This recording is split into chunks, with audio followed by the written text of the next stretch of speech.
Cool weather, changing leaves, and Friday night football are all indicators that fall has arrived.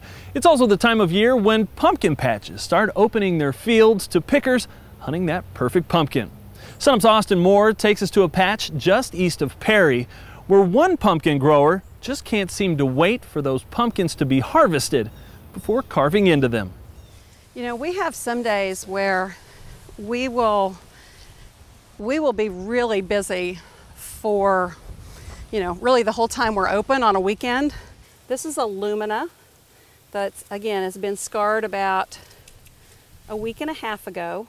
We had a pumpkin patch for my daughter's 4-H project, and my niece happened to be dating a young man at Oklahoma State, and he made a comment one time that when he was little, his grandma would scratch his name into pumpkins. And I thought, well, that's kind of interesting. So the first year I just did our last name, Bole, and put it out in our pumpkin patch for people to see and comment on. And from there it just kind of grew, and I started experimenting with different ways to carve and learning when to carve them. You've got a window of about probably 4 or 5 days on most of them to really get in and get a good design put on them.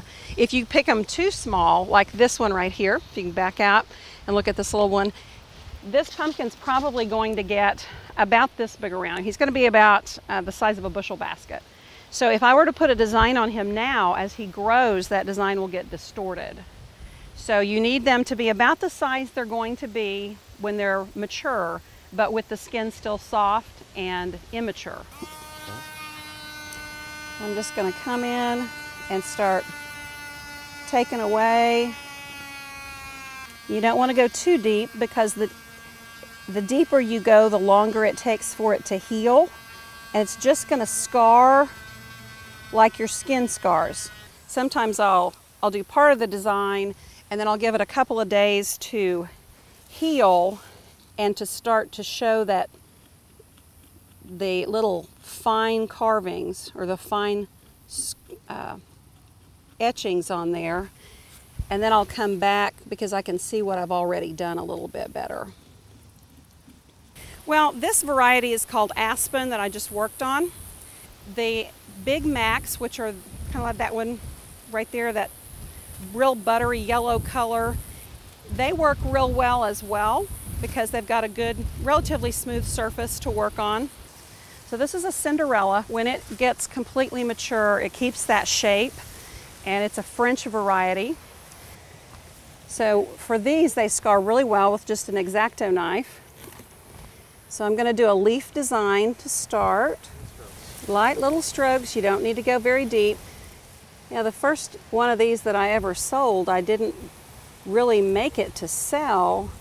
I did a welcome pumpkin, and I put it out in the barn when we were selling pumpkins, and the first day I was open, someone asked me what I would take for it, and I told them, and they said, okay, I'll take it. And I thought, well, I must be onto something here. Look at it, decide what I want to do next. And I'm going to do a little stem on that one, and he's done. Nice. Yeah, they'll last much longer than a carved pumpkin. I actually had one that I did last year, and I threw it out 6 weeks ago. So there's a real advantage to having something that's got a scarred image on it, because if it's carved, it's really just going to last maybe a week, if that long. But if it's scarred, then it's going to last a really long time.